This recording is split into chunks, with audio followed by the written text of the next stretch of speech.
In this video, I'm going to continue summarizing the quest lore in Borean Tundra. Now, this is a continuation, so if you missed the last episode, then go ahead and click this link right over here. Or if you want to start from the beginning, go ahead and check out the link to the first episode of the zone down below in the description. But if you're all caught up, then let's go ahead and jump in and find out what's going on in World of Warcraft.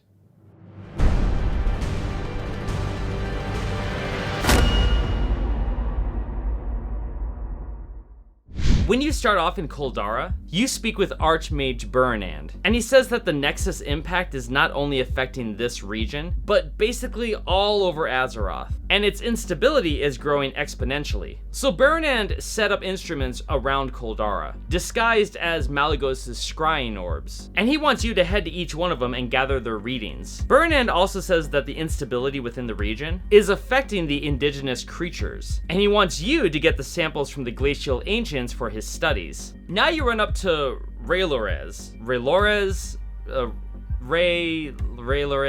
I really don't know how to say his name, so we're just gonna call him Ray. Well, he tells you that we're at war here with the Blue Dragonflight. And if Malygos wins, then the world is a goner. So he wants you to help out by killing 10 Koldara spellweavers. Pretty much, it's a quest in which you get to be involved in the war here. Lastly, you run up to Librarian Sarah, and she says that their supply line has been cut off, which means that they don't have a lot of food here. So she wants you to go gather 10 frostberries from the bushes in the area. Now you head out and begin by killing the spellweavers. Upon being attacked by one of them, he drops something called a scintillating fragment, which is a piece of metal, but something kind of stops you from just throwing it off to the side. And maybe Ray will know more about this. Now you gather the berries that Librarian Sarah wanted you to get. Kill the glacial and magic-bound ancients for their glacial splinters and magic-bound splinters. Finally, you read the status of the different orbs which are in the area. Once that's all done, you return to the Transitus Shield, speaking with Librarian Sarah first. And when you do so, you hand over the frostberries that you collected. And she says that it's not much, but it'll keep everyone alive for another day,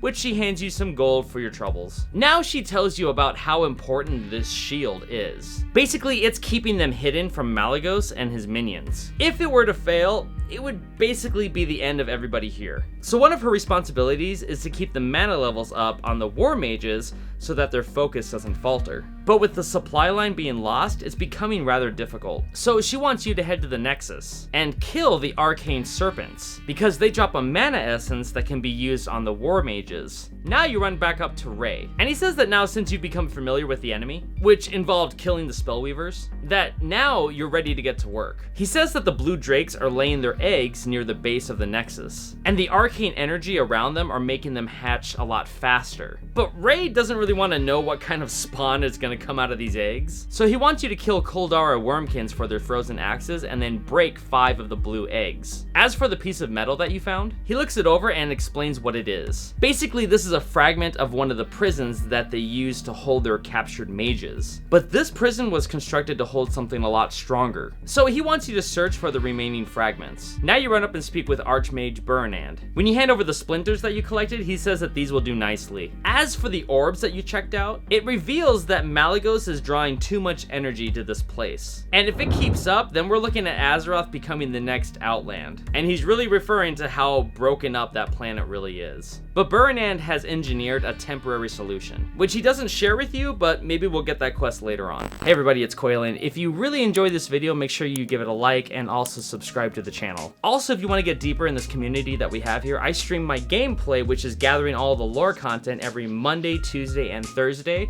I also work out a lot in the gym, so I stream my workouts every Monday through Saturday in the morning. So if you're interested in that, come and check those out. Also, if you'd like to support the channel and the work that I do here, check out the membership link down below, in which you'll be able to join the Order of Lore Masters.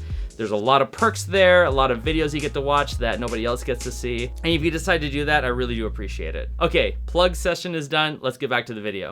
Now you head out of the shield and kill the Koldara wormkins for their axes, using them to destroy the eggs. Plus, while you're near the Nexus, you kill the arcane serpents and loot them for their mana essences. Then you go and take out General Cerulean for the prison casing, and Warbringer Gordrak for the energy core. Once you have those, you return back to the shield, speaking with Sarah right away and handing her the mana essences that you gathered from the serpents, which she ends up rewarding you with a new item choice. It's really your pick there. Now, when speaking with Ray, he says that it pains him that you had to destroy the eggs, no matter if it's an enemy or not, but it's what needed to be done. Now, Ray talks about how the blue dragons are covering their drakes in mysterious runes, and he wants to figure out what those mean. So he pokes his hand with a spear and covers the tip with his blood, and hands you the spear, telling you to use it on one of the drakes. Wait for it to become subdued, then bring it back here. Now he asks if you recovered any of the pieces from the broken prison, which you did, and when you hand it over, it begins to glow in Ray's hand. So you open up the prison and out pops Kiristrasa, and she asks if she's free, which she can't believe because, well, here's her story. She wouldn't bend to Malygos's will, so Malygos put this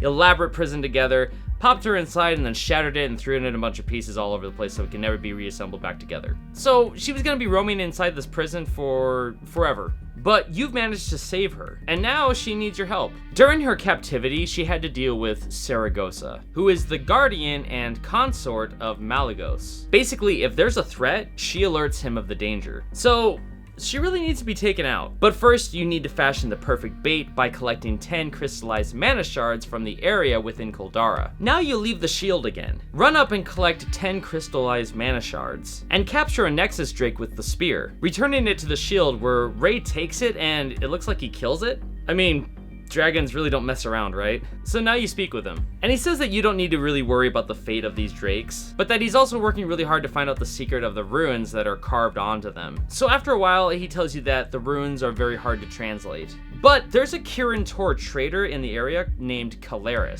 and he most likely has a copy of the tome that Ray needs. Plus, Coldarra's minions hold the runes that Ray needs for the translation as well. So go get those for him, and you should be able to understand what the runes say on the drakes. When speaking with Kiristrasa, you hand her the mana shards that she asked for, which she says that she'll use them wisely in her recovery, because apparently she's really weak from being confined in that prison. Now, using the mana crystals, Kiristrasa has made a power focus, and it's something that Saragosa won't be able to resist. The power focus has a bunch of magic inside that'll diminish her power very quickly. So when you're ready to fight Saragosa, speak with Kiristrasa. So when you're ready, you speak with her and are teleported to a platform, in which you lay down the power focus, drawing Saragosa to your location, diminishing her power and engaging with her in combat until she's dead. When you present Saragosa's corpse to Kiristrasa, she says that this world is a better place with her gone, but now it's time to strike at Malygos himself. So the next thing that needs to happen is to report back to Ray, and have him rally all of the red dragons that he commands, in preparation to fight Malygos. Before returning to the shield, you kill Coldarra for the Azure Codex, and his minions for 3 of the shimmering runes. Then you return to the shield and speak with Ray, and hand over what you retrieved just recently. Ray says that with the Codex and the runes, he hopes that he can find some sort of clue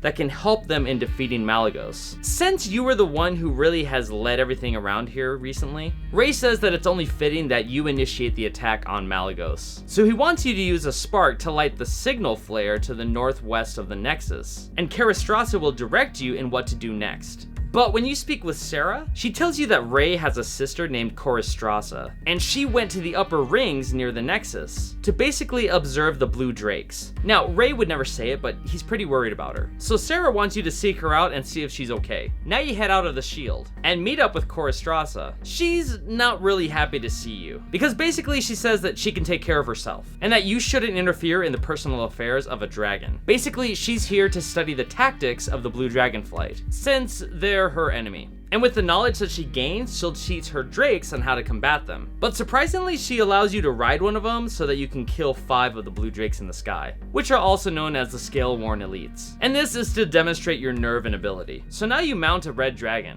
and head to the sky, killing 5 of the Scale-Sworn Elites. When you return to Kiristrasa, she says that her drakes told her that with a lot of practice, you might become a proper combatant, and says that you can practice with her pets whenever you'd like, which might be a good idea because the whole idea is to train in order to kill Malygos. Now you head to the signal flare and light it up, in which Kiristrasa shows up and says to stay close. Laying down the body of Saragosa, she burns it with her breath to lure out Malygos, which it works, as you can see the red dragonflight attacking him. But upon landing, Kiristrasa tells you to run, as Malygos freezes her, saying to Kiristrasa that yes, you beat my consort, but now you're gonna take her place. And Kiristrasa is taken away. Now you return back to the shield and report to to Ray. And he says that we've dealt a blow to Malygos, but it's come at a price, which is Kiristrasa being taken away. With that quest turned in, you complete the 3rd chapter within the Borean Tundra storyline.